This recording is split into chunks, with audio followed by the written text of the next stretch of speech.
This segment sponsored by GBMC Healthcare.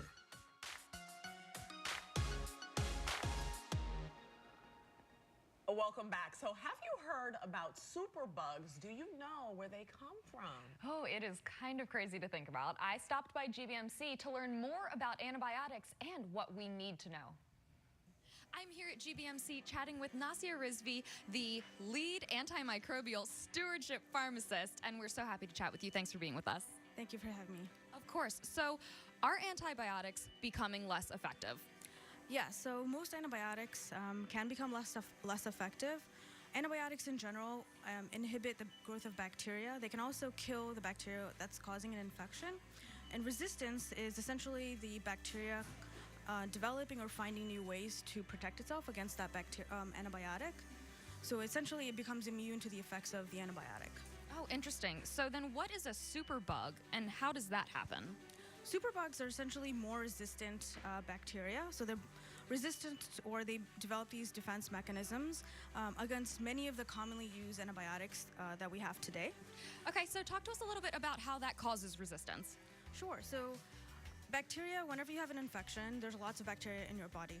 So whenever you give antibiotics, some of those bacteria are killed by the antibiotic. Sometimes some bacteria become resistant, or they already have defense mechanisms against that antibiotic.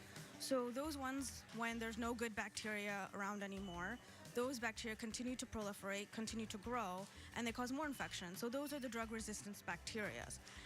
And then eventually those drug-resistant bacteria can actually spread their mechanisms to other bacteria, and then those can be spread to other patients, to other people, and that can, again, cause more resistance and more superbugs. So in your opinion as a pharmacist, how can we maintain the efficacy of antibiotics when we're using them so frequently?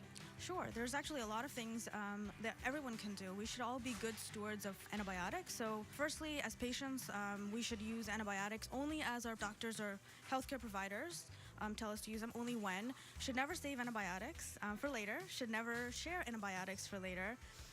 Antibiotics are really only for bacterial infections, so they shouldn't be used for any viral infections, such as a cold, cough. Most sore throats are usually viral. Bronchitis is usually viral as well. So never use antibiotics for viral infections.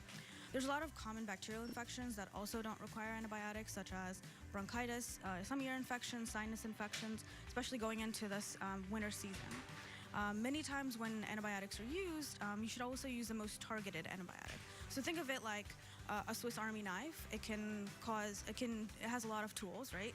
Some antibiotics are actually just like that. They're really broad. They kill a lot of bacteria.